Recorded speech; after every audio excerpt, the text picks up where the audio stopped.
46. Tifola's scream tore through the room, and all eyes went to her. Then all eyes went to where her gaze fell. Gryph saw his small friend in the grasp of the Barrow King. The revenant was feeding on his soul. Gryph summoned the last remaining bit of mana he had and fired a stalactite at the unholy nightmare. But it clattered harmlessly off the revenant's shield. Desperate, Gryph searched for any kind of weapon. "Gryph!"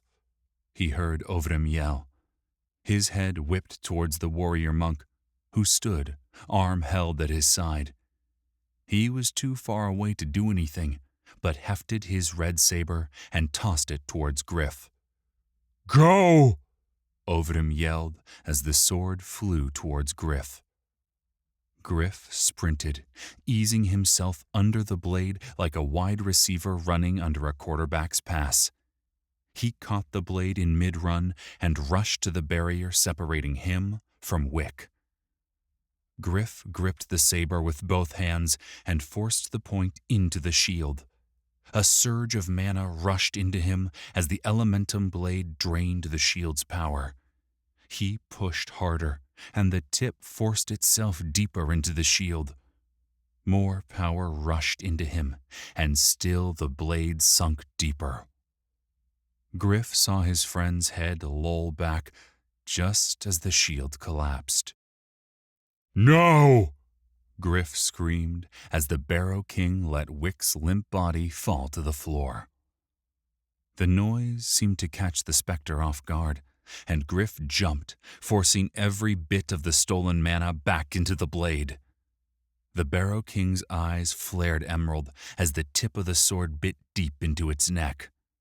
With a twist of the blade, Gryph severed the head from the spine, and the Barrow King went down. Its robes and body dissipated like smoke in high winds, leaving only a wretched skull. Wick's body fell to the ground as Gryph landed. He caught and cradled his friend's lifeless form.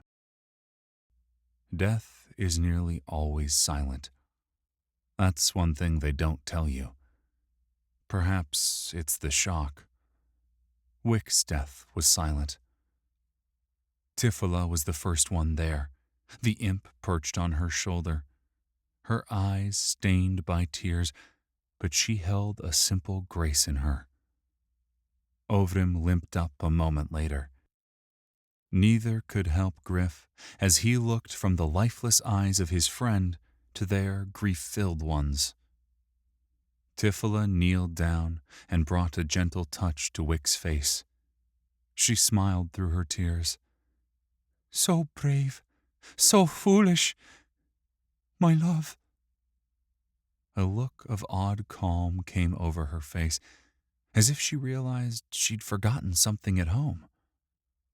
Shock, Gryph thought. But then her other hand came to the chain at her neck, and a small smile came over her face. She held it in her palm and closed her eyes.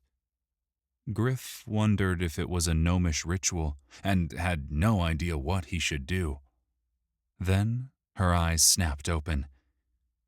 "He is still alive," Tifola said. Gryph looked at Ovrim with doubt. He couldn't imagine the pain she was feeling. It had to be a state of shock. Gryph placed a hand on her shoulder, and she looked up at him, startled, as if she'd forgotten he was there. "He saved us all," Gryph said, feeling as if it was not near enough to ease her suffering. Tifola smiled. "Yes, he did. Now it is our turn to save him." An odd look crossed Ovrim's face as he struggled to kneel. He picked up the skull of the Barrow King and turned it towards him like Macbeth holding his father's skull. Ovrim closed his eyes and concentrated. It was a surreal moment, more at home in a London theater than the depths of this dungeon. "He's right," Ovrim said, his voice tinged with surprise. I am feeling something. Wick's soul is still here, as is the Barrow King's. There is... His eyes opened in shock, and he stared at Gryph. I am holding a realm in my hand. A small one to be sure, but a real place nonetheless. Gryph motioned to Ovrim, and the Zaidai handed him the skull. A prompt popped into his vision as soon as his fingers closed on the wretched sphere of bone. You have discovered a nexus of power. You have discovered a respawn point. You have discovered a nexus of power that can be designated as a respawn point. Do you wish to change your respawn point? You're right, Gryph said, as an insane plan took root in his mind. I think I can save him.